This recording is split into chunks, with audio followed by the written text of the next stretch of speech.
Two black sisters denied first class until their father's phone call grounds every flight. You're not allowed in this line. Show me your parents. The girls blinked, confused. They were 15 and 16, old enough to fly, but not old enough to be believed. Their boarding passes said first class. Their skin said prove it. Whispers started. Phones pointed. Then a supervisor declared, fraudulent tickets. We'll have to deny boarding.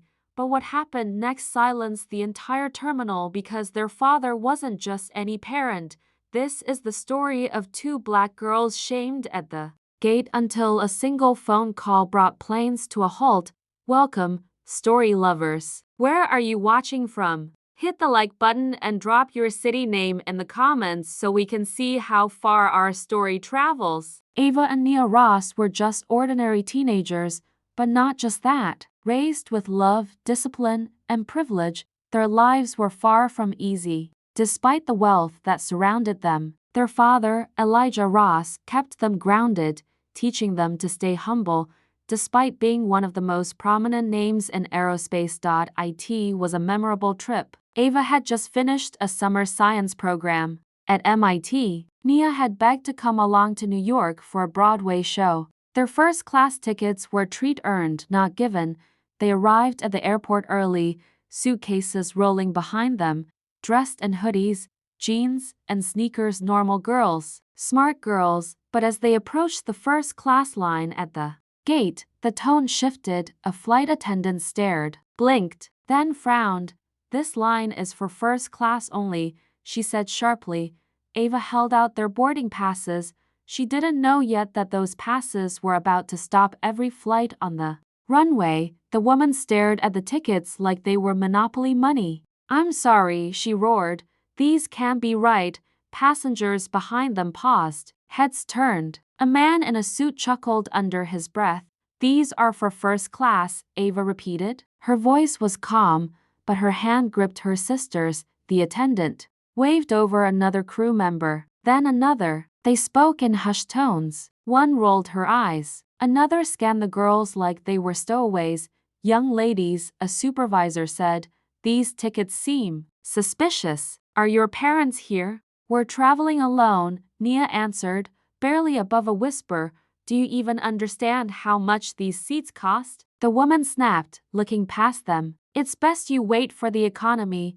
Ava's heart dropped, not from guilt, but rage. We have valid tickets. Check the names. The staff refused. Someone muttered, trying to scam their way up front. Another voice added, you'd think they'd at least dress the part. That did it. Ava pulled out her phone and texted their father. They say we faked our tickets. They won't let us in. People watching. Please help. Elijah Ross didn't answer with words. He made one call. Within minutes, gate phones rang. Radio chatter picked up. Then came the announcement. Due to an unexpected issue, all departing flights are temporarily grounded. The gate agents froze. Supervisors ran in. The regional airline director, red-faced and panting, rushed toward the terminal. Security arrived, not to remove the girls, but to shield them. Passengers watched as whispers turned to silence. Ava and Nia stood still, backpacks on, faces expressionless. An airline executive finally approached, bowing his head. Miss Ross, Miss Nia, we sincerely apologize. You're free to board immediately. Nia looked up. What changed? No answer, just a silent nod. They didn't cheer. They didn't smile. Because they understood. The flight wasn't grounded because the airline cared. It was grounded because their father made the system stop to prove his daughters mattered. Dear audience, if you're enjoying the story, don't forget to give it a like, it helps. They sat in first class finally, but the air felt heavier than before. The cabin crew now went out on a limb with kindness. But it was too late. Ava looked at her sister. What if we weren't Dad's daughters? Nia whispered, we'd be crying in economy. Or worse. That night, the story went viral. Headlines read, teens denied first class. One phone call grounds flights across East Coast.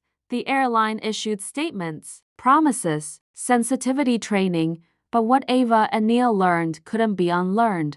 In America, even kids can be guilty of. Flying while black, the question isn't, what if their father hadn't been powerful? The question is, why should power be the only thing that guarantees respect? Thanks for watching. Subscribe to our channel for more powerful stories and new videos. Take care.